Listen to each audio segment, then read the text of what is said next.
ISRO chairman സ്ഥാനത്തേക്ക് വീണ്ടും Malayali doctor V Narayanan ISRO ചെയർമാനാകും. നിലവിലെ ചെയർമാൻ എസ് സോമനാഥ് ഈ മാസം 14-ന് വിരമിക്കും. നിലവിൽ Valiyamala liquid professional system centre ഡയറക്ടറാണ് വി നാരായണൻ.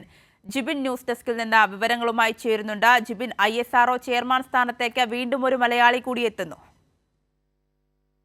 ISROയ്ക്ക് പുതിയ ചെയർമാനാണ് ഇപ്പോൾ വരുന്നത്. നിലവിലെ ISRO ചെയർമാനായിരിക്കുന്ന എസ് സോമനാഥ് ഈ മാസം 14-ന്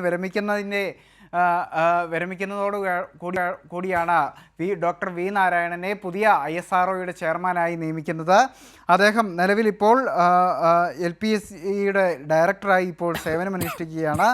അതോടൊപ്പം തന്നെ ഈ 2 വർഷത്തേക്കാണ് അദ്ദേഹത്തിൻ്റെ നിയമനം എന്നുള്ളതാണ് നമുക്കിപ്പോൾ മനസ്സിലാകുന്നത്.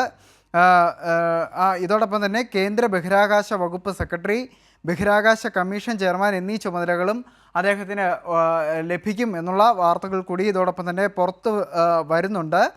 അങ്ങനെ 2 വർഷത്തേക്കാണ് ഇദ്ദേഹത്തിൻ്റെ നിയമനം. കഴിഞ്ഞ 41 വർഷമായി ISROയിൽ ശാസ്ത്രജ്ഞനായി സേവനമനുഷ്ഠിക്കുകയാണ് അദ്ദേഹം. അതോടൊപ്പം തന്നെ LPSCയുടെ ഡയറക്ടറായും അദ്ദേഹത്തിൻ്റെ ചുമതലകൾ അദ്ദേഹം നിർവഹിച്ചു വരുന്നുണ്ട്. അദ്ദേഹത്തെ റോക്കറ്റ് എഞ്ചിൻ സാങ്കേതിക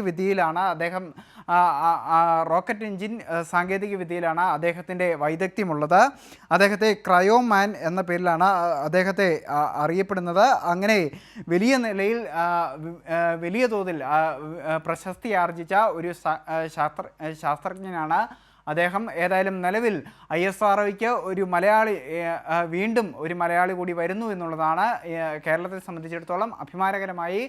വീണ്ടും ഒരു മലയാളി കൂടി ISROയുടെ തലപ്പത്തേക്ക് വരുന്നു എന്നുള്ളതാണ് ഏറ്റവും സുപ്രധാനമായ ഇപ്പോൾ പുറത്തു വരുന്ന വാർത്ത.